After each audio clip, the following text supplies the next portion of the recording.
Markets left to themselves are not self-correcting. They don't allocate resources and risk fairly and efficiently, and they don't serve the public interest well.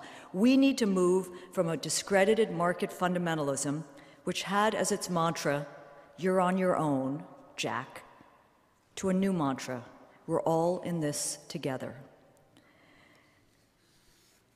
Obama's budget and stimulus policies are designed to provide relief, reform, and recovery to people, and through public investment in our infrastructure, in energy independence, which is so crucial, in education and healthcare.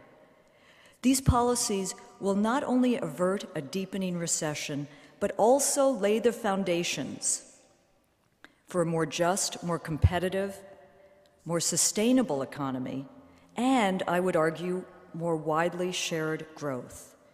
Now, there's a lot of hyperventilating right now about bankruptcy. Come on, get a grip. How about some common sense in thinking about the road to economic recovery and growth? Let me quickly make 3 points about why I believe Obama's policies are on the right track. First, the greater worry in the short term is that deficits may be too small, not too large.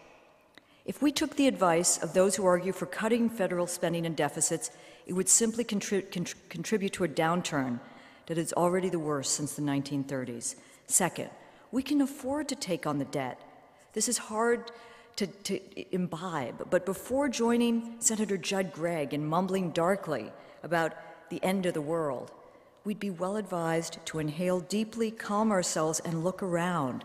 The Congressional Budget Office predicts budget deficits will total some $9.3 trillion over 10 years. Obama's budget is more optimistic about the pace of recovery and projects $6.9 billion.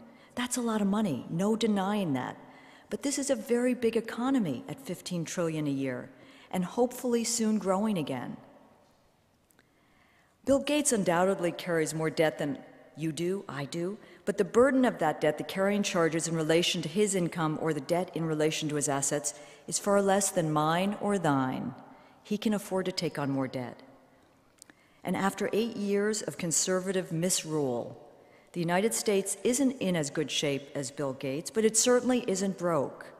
And particularly in comparison to other industrial nations, the current U.S. public debt is about 40% of our annual economic production. It's been far higher, reaching as much as 109% of GDP coming out of World War II, which was like Keynesianism on steroids. Under Obama's plan, the national debt will rise as a percentage of the economy to about 65–67%. That's a big change. But the reason countries carry low levels of debt is so they can borrow when trouble comes, and this is the mother of all troubles. Third, and here is an important point, the most dangerous deficit is our public investment deficit.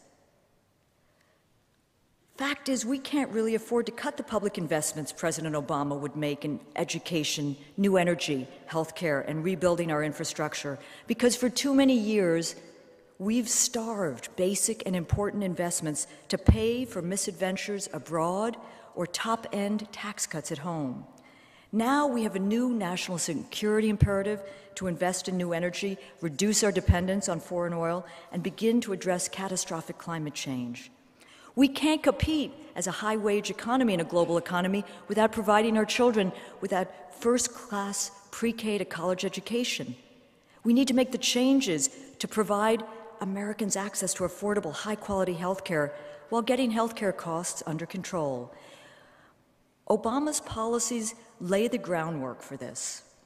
There's an ambition to what he is undertaking, akin to FDR's first 100 days. But these are important down payments on the future. We need the sustained and smart investment. Now, let me just say quickly, and I'll come back to this. As we build the foundations of a new 21st century economy out of the ashes of the old, it needs to be one that isn't built on what led to the bubbles, the unsustainable personal debt, the stagnant wages, the unsustainable trade deficit.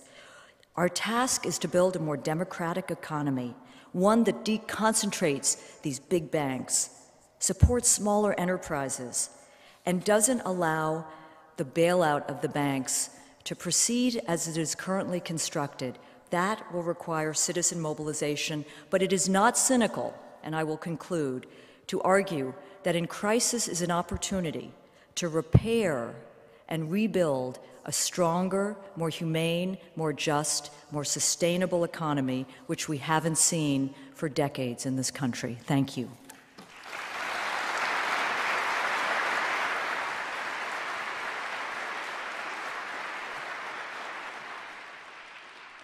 Thank you. Rich, you have 5 minutes for rebuttal or elaboration. Thanks, Cleves. A couple things. First of all, Katrina didn't explain, I don't think she can explain, why just $200 billion in spending next year is going to make the difference between this depression we're never going to recover from and economic growth at 3.2%. Why is it such a terrible crisis if we're going to grow by 3.2% next year? That is robust growth. That is what Barack Obama is saying the economy is going to grow by. So is he either being dishonest and lying, or is he right? And are folks who are comparing this to depression exaggerating?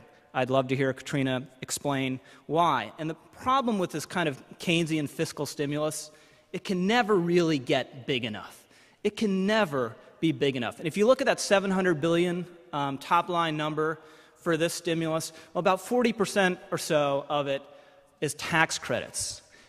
Intellectually honest Keynesians will tell you that's going to be saved. So you chop that percentage off the spending, and then it's spread out over a number of years. A huge chunk of the spending happens after 2010, too late to make any difference in our immediate economic situation. So again, if you get beyond the rhetoric and actually look at the details and the facts on its own terms, this program does not make sense and cannot logically make the difference between a recession and recovery. And also, just on the rhetoric of rebuilding, remember, infrastructure spending is a tiny percent of what was in that stimulus bill. The reason for that is if you really want to build infrastructure that is going to increase the productivity and efficiency of our economy and increase economic growth, which certain infrastructure projects actually can do, and I think are worth investing in, it takes time.